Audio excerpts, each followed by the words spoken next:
Welcome to Taking It to the Streets. I'm your host, Andy Goldman from sunny St. Pete, Florida. This is the show where we take it to the streets, knowing if we don't, the streets will take it to us. Welcome to Taking It to the Streets. It's Andy Goldman, of course, Mike McLaughlin. The show brought to you by Wrightwood Medical. You can reach Wrightwood directly at www.wrightwoodmedical, it's with a W, W-R-I-G-H-T, W-O-O-D medical.com, or directly 773-848-7100. They are your leading buyer of used medical equipment. They also sell refurbished medical equipment, all with warranty. All right, we've reached the end of the road, Mike. It's bittersweet. It's bittersweet. It's been a brutal year. I didn't think that I could touch rock bottom. It's weird when it comes to handicapping.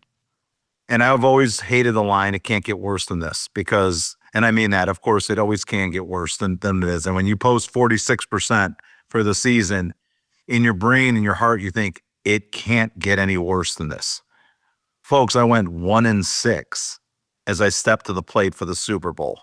Now, my counterpart here, Mike, he validated himself. He was 61% for the season. And this has been a rocky, shaky, brutal postseason, a good one, just like the regular season. He's 4-3, ATS. So a couple housekeeping items before we move on. We'll be back with you next season. We look forward to it. Mike, hopefully you join us next season and put that 61% on the line. Shouldn't I just fade off into glory? That's the goal. It is. If it was only that smart, if people were only that wise. Yeah, I'm not going to stop gambling. So. Yeah. So Mike will be back with us. Apologies, first off, to Beamer. Rich and I did a podcast last week, and Beamer, I want to just publicly, first off, Beamer likes Seattle. At the time, it was 3. That's how early Beamer and I did it in the week last week.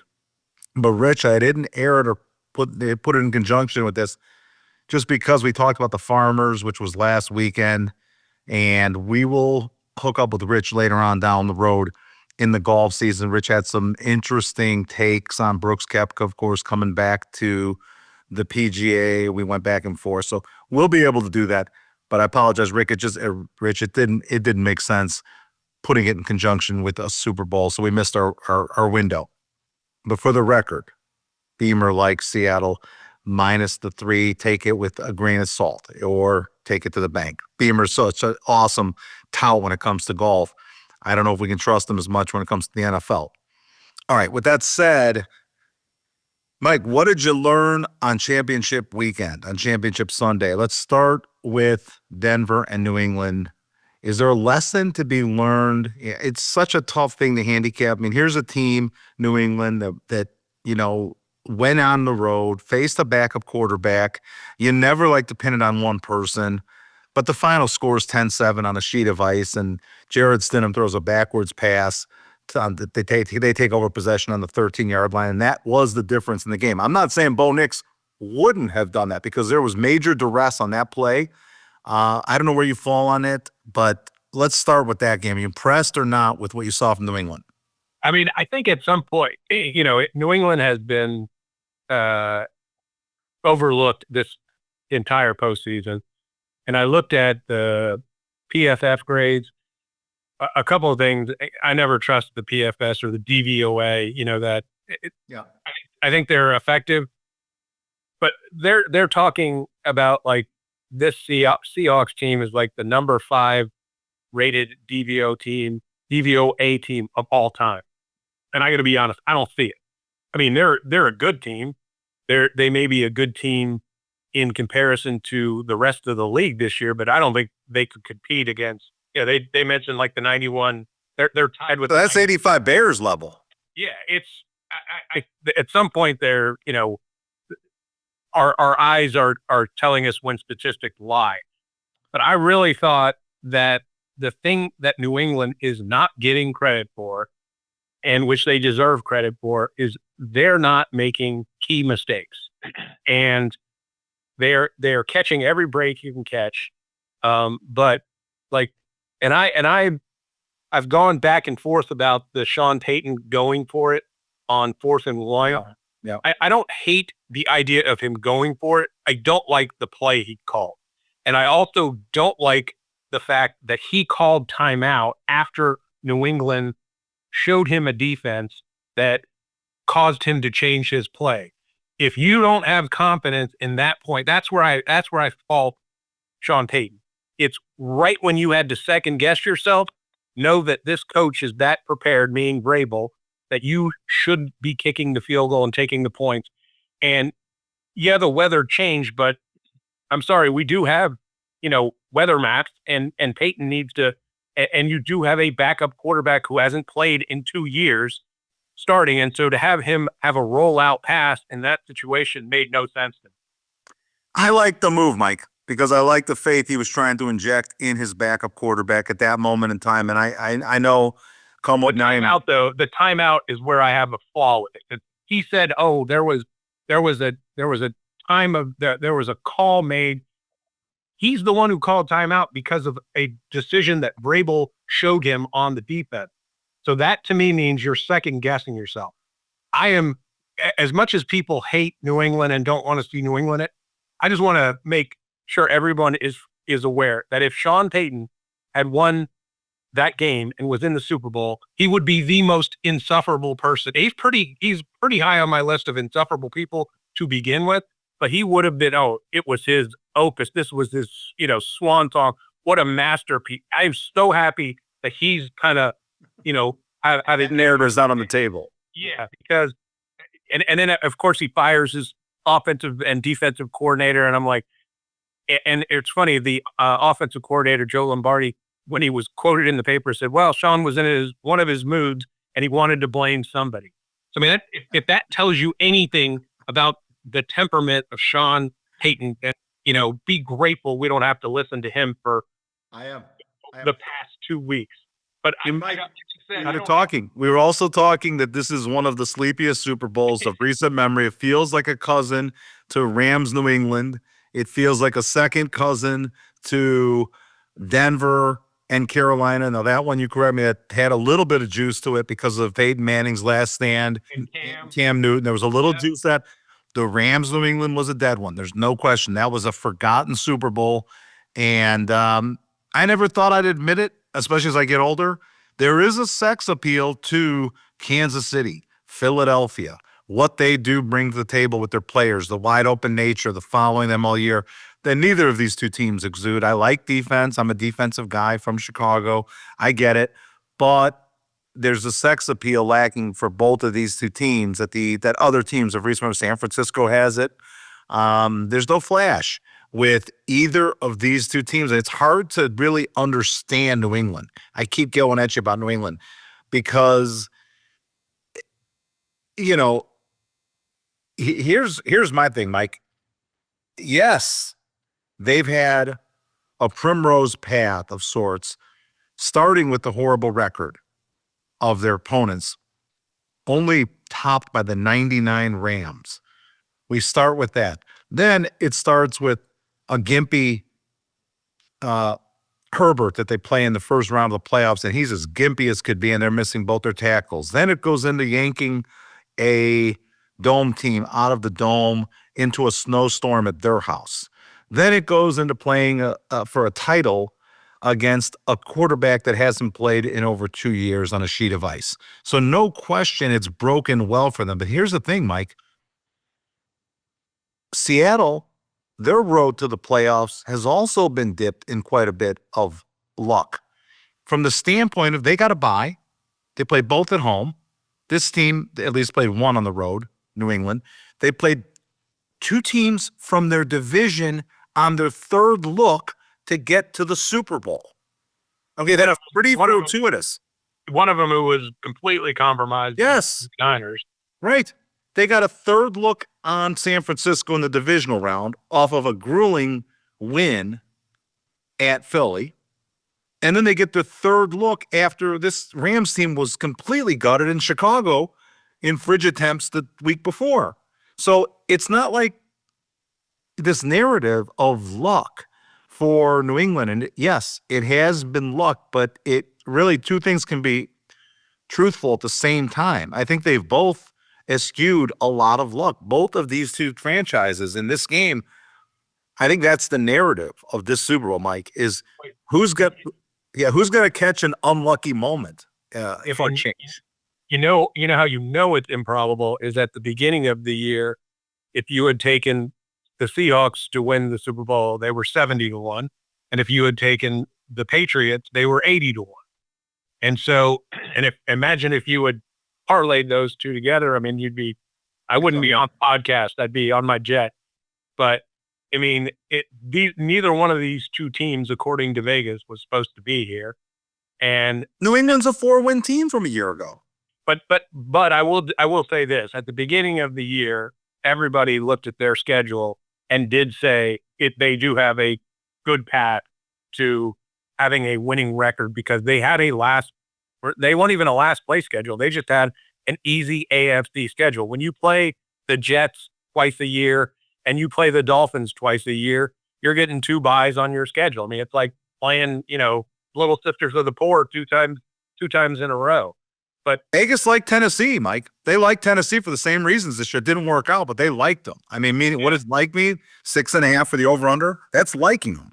Yeah, but they misevaluated the rest of the division is what the problem was. You know what I mean? They didn't factor in that Indianapolis was going to catch lightning. That's right. With Seal, they didn't catch that Liam Cohn was going to improve.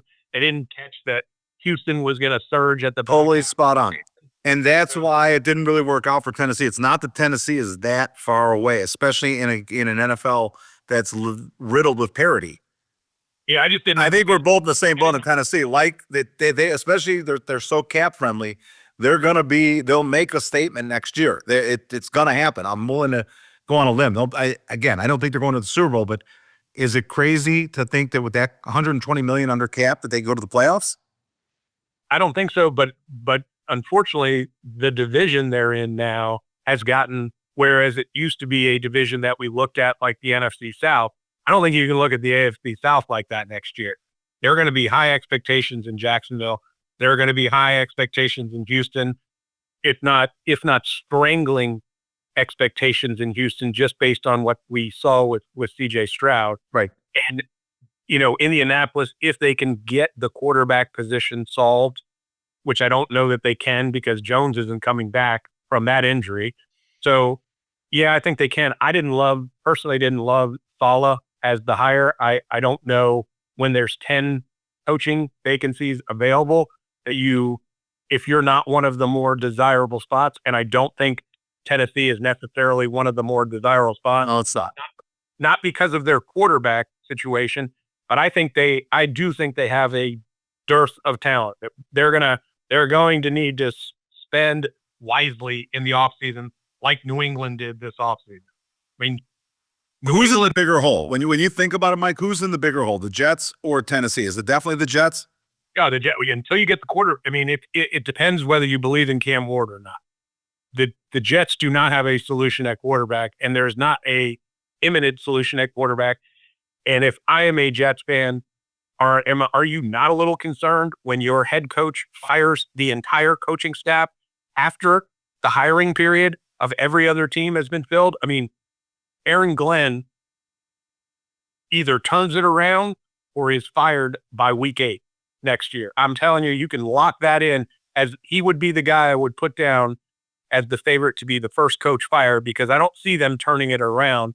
And he got rid of his offensive port. This again, when you fire guys, it's important to fire them at the right time so that you can be in there getting the best opportunity. Didn't Tampa basically do the same thing though with Bowles? They retain Bowles and they fire everybody else. They did, and they did that before the Jets did. I'm not in any way saying that Tampa is now a model franchise, but no, I didn't like the way Tampa handled it. I completely agree, but I think they should have done it the day after. I think there was still some belief that I think Bowles was probably fighting for his job, and I've heard that if they were going to go after a bigger name, it may have also included losing Light, and I think Light won that struggle, but he may have put his neck out to keep 1 year with Bowles. and he and Bowles may go next year. So, but the Jets, I just didn't understand that. I mean, if I have one off-season bet for you guys to make for next season, it's Aaron Glenn to be the first coach fired, but I think he'll be a heavy favorite, unfortunately. All right. You've had the season, Mike. You've been the man. Well, I have to, before we go any further, you said you went 1-6. I think you went 1-7 because Okay. Mitch Trubisky's all-star legacy took a pretty bad shellacking this week when Shedeur Sanders was named an all-star. And I thought of it. or not, I thought of that. not, Shedeur is an all-star. I thought of that. Boy, Caleb is not. I know. And so I think we have to put the Mitch Trubisky all-star jacket that you have. I know that you Warner want. else is an ATS. I think it's lost a little bit of its luster with that. And I will say one other thing that pissed me off, the Belichick not being a first ballot Hall of Famer. I don't care what your position on the guy is. I don't care how you think about him. That was if the second most winningest coach of all time, who has 10% of all Super Bowl. He's won 6. He's won 8 if you include his 2 with the Giants.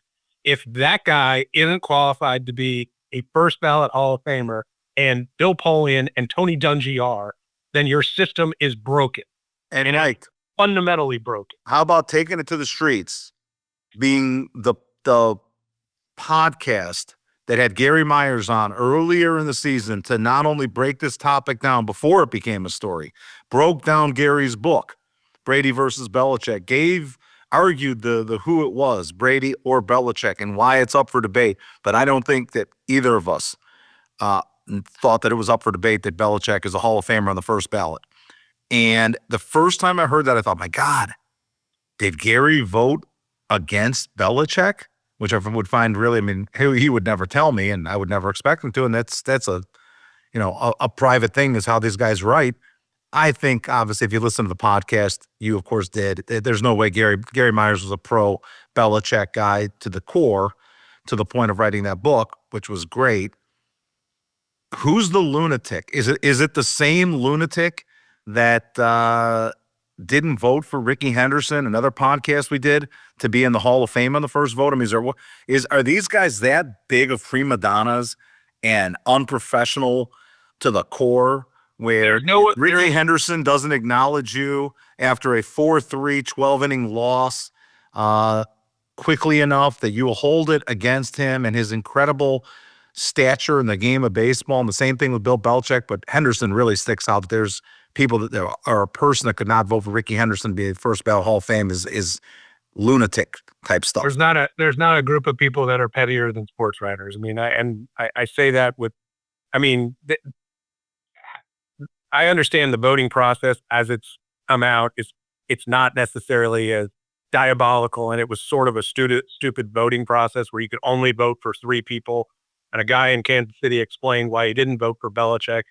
But I mean, at some point, if your voting system, says that this guy who has 10% of all Super Bowl victories doesn't automatically get in, then your system is broken. And anyone who actively voted against him should look down their license or their ability to Credentials. vote. The credentials. Be pulled.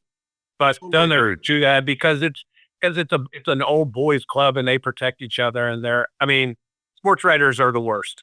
I mean, and you get to do an enjoyable job. I understand you're not well paid. You got to sometimes eat crap from jerks like Belichick, but it's my understanding that if you ask a smart question to Bill Belichick, you will always get a smart answer. Just because you don't ask good questions and he doesn't suffer fools isn't a reason to not. Couldn't agree more. Couldn't agree more. And these guys do need to get their credentials checked and their brains checked. That wouldn't vote Ricky Henderson, wouldn't vote Sandy Koufax. I think Pete Rose, they had a couple votes against. I mean, there's a couple of lunatics that walk the earth that didn't vote for Sandy Koufax. I mean, I wouldn't vote for Pete Rose either, but that's because there's one rule in baseball. There's literally one rule. Right. No, exactly. I may have gone to you, but Colfax, of course. And Ricky Ricky would have voted for Ricky. All right, Mike, the floor is yours. All right. Well, Almost open after you. I promise some props first. So I have 4 props, 3 props, and a ladder. And I'll explain what a ladder is. Okay. So I think if you're going to do prop betting, and it is the lowest, most vile, degenerate form of gambling, and I enjoy it, and I embrace it as part of who I am. So I will say that I think you need to. I think this game can go one of 2 ways. I think it is, and I think it's only 2 ways personally. I think Seahawks win big in sort of they just outclass them. Drake may not be fully healthy. He's got a shoulder. I think if the Seahawks win big, you need to figure out how to bet those props. I think the other way it goes is that it is a close game and either team can win. I know I'm not giving a good answer, but I think it's either a close game or a blowout. And I don't think New England is capable of blowing out Seattle. Okay. So I only think it's a Seattle blowout or a close game that comes down to, like you said, either turnover luck, something breaks the long way, or the Patriots, the horseshoe falls out of their ass like it did for me. But so the way I've gone into it is in evaluating them, I've taken 2 sort of different approaches. The first prop I like, which is higher, it's a higher number. I always like plus numbers when I'm doing prop betting. I don't like the easy -115. That's for I don't wake up in the morning to make. No, there's no. I agree. If traditional betting's 110, then 115 is not going to exactly get someone who's betting on I totally understand that. Yeah, and just in case anybody doesn't know what -115 means, is that you have to bet $115, or if you bet $10, it means you bet $11.50. But if you bet $115, you win 100. If it's -115. And before you go on, I'm sorry but we should have said this multiple times during the season. We've said it a couple times. We definitely said it the first. The break even on 110, -110 either way. It's not always going to be -110. Sometimes it's going to be -115, -120, depending on if they want to move it a half point in either direction. Okay. But the break even is 52.5%. Okay. That is the break even, assuming 110 for the entire season. So again, kudos to my buddy here, Mike, for going 61%, because they say 57% quit your day job, Mike. 61% is outrageous. But continue on about what you were saying. Okay. So the first prop that I took, I also like props where the player can get me what I need in one play. And so in order to do that, that means you're alive the whole game. I don't like to underbet, because betting on the under is the quickest way to death, in my opinion. There's nothing worse than having your bet go away 4 minutes into the game because you're like, I'm convinced that Kenneth Walker is going to go under on the rushing prop, which I kind of think he is, because I think New England defense, but that's not one of my ones, because I hate, you're not alive if you're not betting the over. Okay. So, I also think if you want to make money, you bet the under in this Super Bowl, because I think it's, especially with the bet the unders on parlays, if you wanted to be safe. There's so much public money. Because there's so much money on the overs, and more importantly, because the point spread is going down. But the first one I took is, I think, Matt Collins with like 23.5. So I took him up to 40 yards. Matt Collins to record over 40 yards receiving. He's the barefoot weirdo from the Patriots, who is their outside deep threat guy, along with Booty, who was injured late in the season, has just come back. But if you look at Drake May's games, when he's played, he has been a big hitter for him. So his to go over 40 yards is plus 150. I like Matt Collins in that one. My second one was focusing on what I think New England will do defensively. So New England has Gonzalez, And he is either this, I will know whether I'm going to win this bet, I think, relatively quick. But Gonzalez is either going to match up one-on-one against JSN, and they're going to take away JSN and say, let everybody else beat us. Or they're going to say, take away Cooper and let JSN, have his yards. I mean, not Cooper Kupp is what I'm talking about. So I took Kupp over 5 receptions because I have a feeling they know that keeping JSN away is a sure way to lose this game. And Vrabel, if he's done anything this season, is taking away your best asset and making you play left-handed. So over five receptions or over is plus 250. My third prop is Drake May over 30.5 attempts. So that means he's going to throw the ball 31 times. The reason I think that will be the case is because New England is going to struggle to run the ball against this defensive front. I think their offensive line has shown that they're not as, powerful. So I think that getting a lot of short dink and dunk and to the tight end is what Drake May is going to do, especially if he's got his shoulder injury does scare me on this one, but I do think you can get him over 30.5. That just means he needs to attempt 31 times. If they get in a blowout, he's going to throw the ball a lot. So that's playing into that narrative. If you're behind, you're going to throw more because you don't have time to run. Right. All right. And so the last one is what's known as a ladder. And a ladder is where you can take multiple levels of the same player. And so, like I said, this is degenerate stuff. So Travion Henderson, who is the second string running back, but is explosive as can be. He when he breaks a run, he goes. So I like guys that can break long runs. Seattle has been vulnerable up the middle, and Henderson can break away. So what I have is I've taken Travion Henderson over 18.5 yards. That one is minus 115. If you take him, then you bet every single one of these. You take him over 25 at plus 125. You take him over 40 at plus 275. You take him over 50, goes up to 450. You take him over 65 yards. That could be one long run, and you're in, and that's plus 900. And then you if he's over 80, it's 2,000 to 1. So that's what a ladder is. You don't have to hit them all. If you hit the first couple, it can pay the back end. So you just want to win. So you sort of increase. I'm stunned by those numbers. Do they really think, does their algorithm really tell them that Stevenson's going to get the lion's share of the work? Because those odds are ridiculous for trading. He has, unfortunately, in the playoffs, he got like 94% of the carries in the Houston game. And they've really relied on him. But I think if they're down, you're gonna see more of Henderson. Although, and I don't think they trust Henderson in the passing game.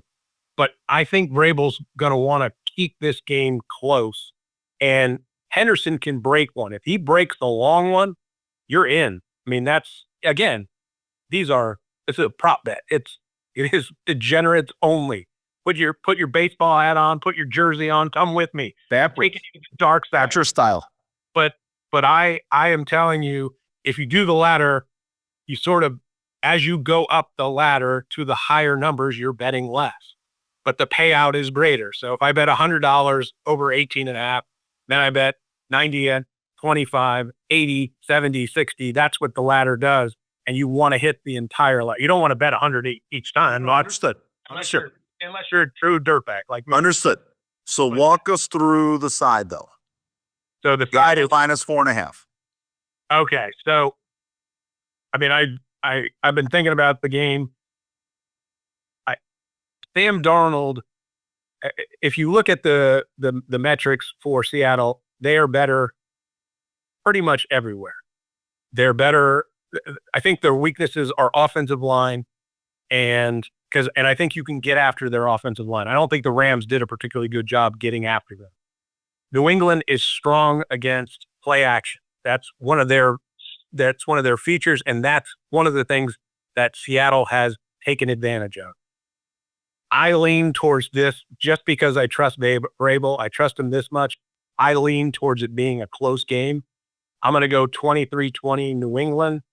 I would, if I'm taking it, I want New England and the points, but I would sprinkle a little on the money line, just again, so I feel alive. But I think there's a part of me that is likely wrong. And everything we have seen from Darnold in the postseason, although it has been 2 games against 2 teams he has seen 4 times, 6 times now, has shown us that, hey, maybe we have a new Darnold. I'm waiting for I'm seeing Ghost Darnold come back out. He has the most turnovers of any quarterback in the NFL this year. He leads the league in turnovers, 20 turnovers. I don't think it's close to anyone else. And we're all sort of saying, well, Sam Darnold did it. He didn't do anything. He did it until he does it.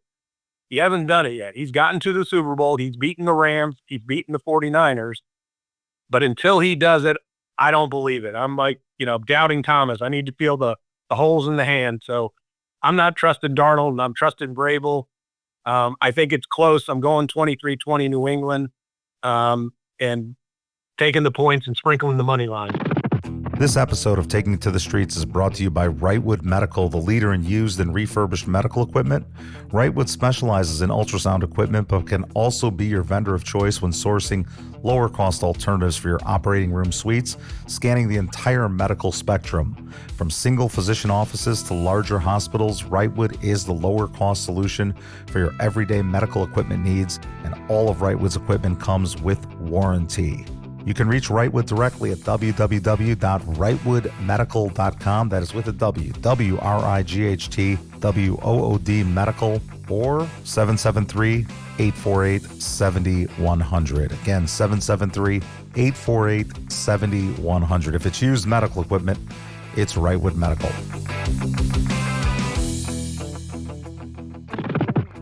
I don't know of anybody out there, and I'm sure many that watch this when you go get wherever you get your information from, you go to covers.com. Covers is a place that I've been frequenting with the degenerates, Mike, for at least 20 years.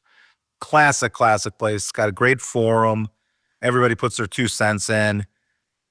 The biggest legend of legends, just before I give my comments, is a guy that comes out. He is their groundhog of covers.com. He's been there since the day one. His name's Don Juan. And Don Juan comes out with his Super Bowl. Is it Punxsutawney Don Juan? Punxsutawney, might as well be. So every year, and he gives a very, very long write-up, and he's 20-4 against the spread. Okay?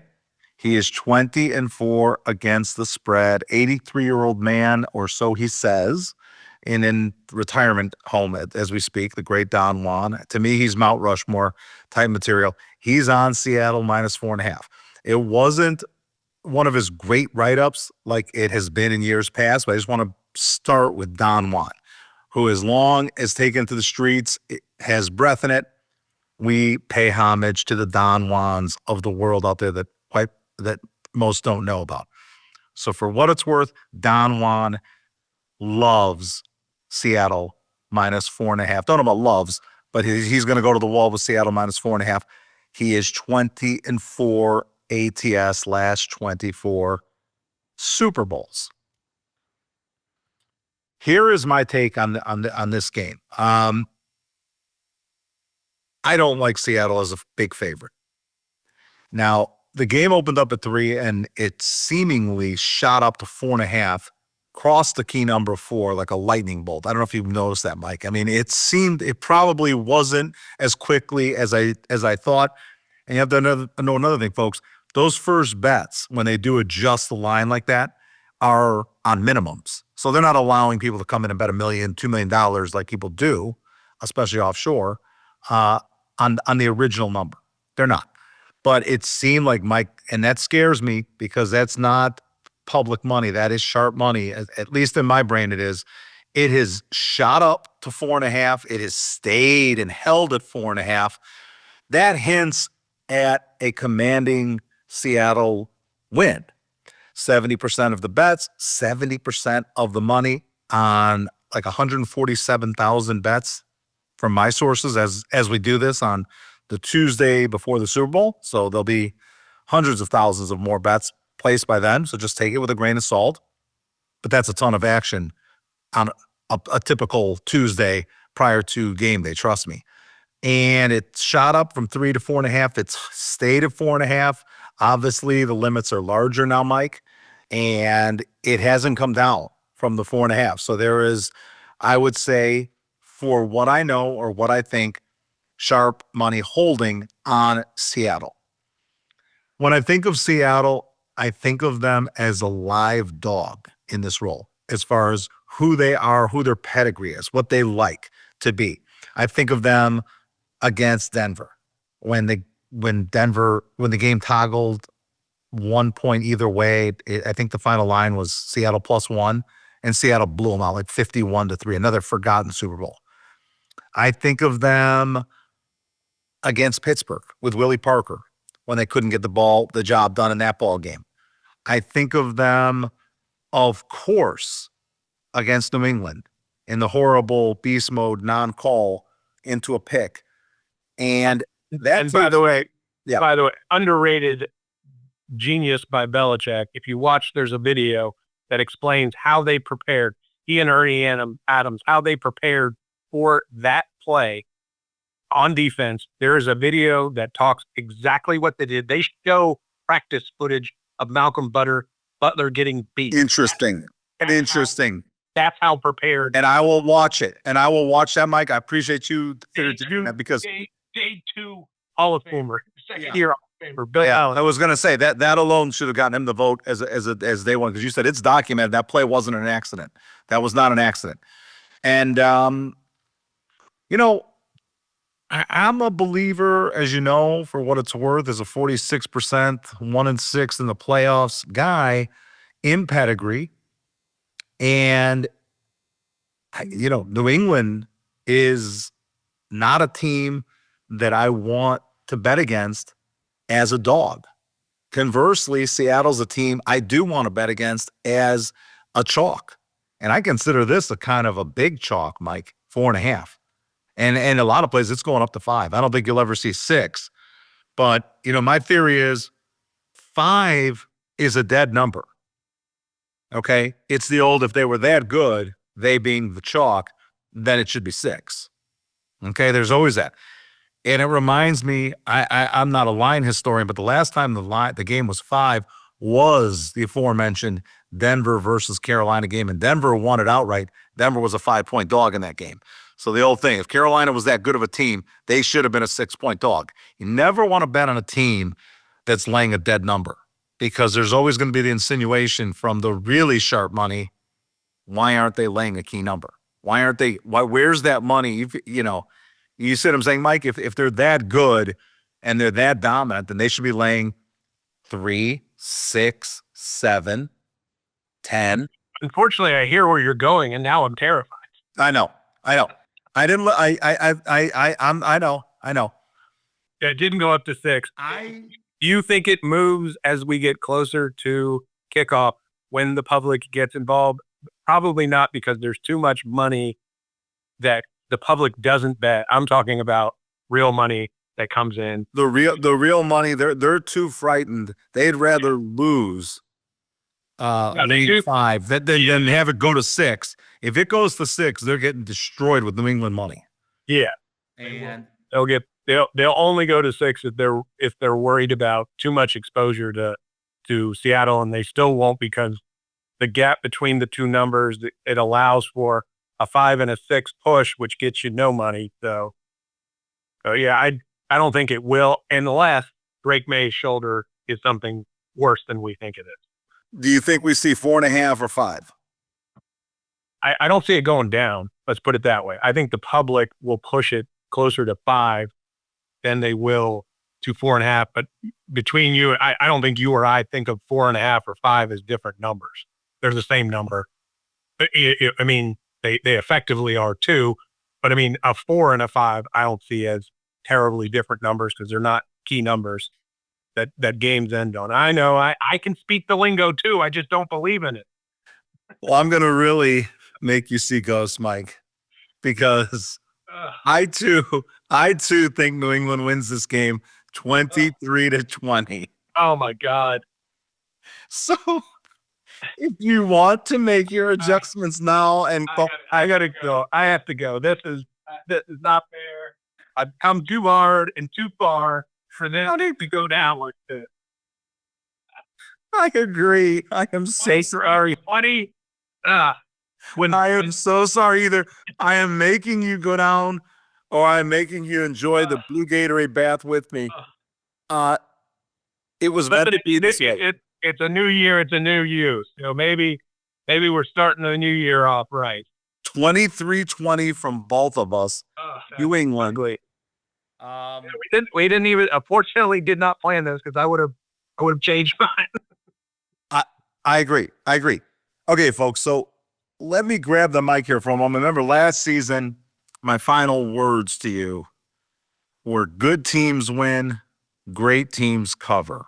And that was the reasoning, my final last words before we showed you the Philly big win over KC. All right. It's with a heavy heart and a sad heart that we lost a giant in my world, my wife's world, a couple of days ago, and my father-in-law, Bernie Stein. He was a truly special man, as Mike will attest, and so many different levels. And most importantly, not only being a great father-in-law, but he was number one, taking it to the streets and rooting us on from the beginning. And genuinely loved the content, loved the vibe, loved the road that we're trying to pave here, and just really understood it for all it's worth. He and I traveled the world. I did a podcast, Mike, about his group, the WDIs, which your dad has tagged along with over the years. We deserve it. They deserve it for all they've done for their children and children's children. And went to Northern Ireland, all different great venues in America. And, what can you say? 82-year-old man, and just lived a huge life, and was a bigger than life character in the Tampa area. He will be he's a giant in Tampa, and other than being a Steelers fan, that's his only flaw. How about a Buckeye? Listen, don't give me that. I don't like to speak ill of the dead, and I love Bernie. So, I'll hold my tongue, but no, he's one of the funnier guys I ever knew. He always liked, if I started talking to him about sports, sometimes I talk to people about sports and I just see their eyes glaze over. He always got excited, and he could not have ever been a nicer guy to me or my family. I bet I've known him longer than you have, believe it or not, because I knew him when I was a kid. And he's always been a very special person to me and my family. And it's, I told you beforehand, and I'm, please let your wife and Sharon and Jeff know how upset my family was to hear about it, but we lost a great one. I closed this season of Taking It to the Streets with an old one that Dad has lived by and has tried to impart on his family, his grandkids, his children. And I hope it for the New England Patriots to finish 23-20 over Seattle. But in the great words of a great one that we're going to miss forever, Bernie Stein, can't, never did. Anything. We'll see you next year.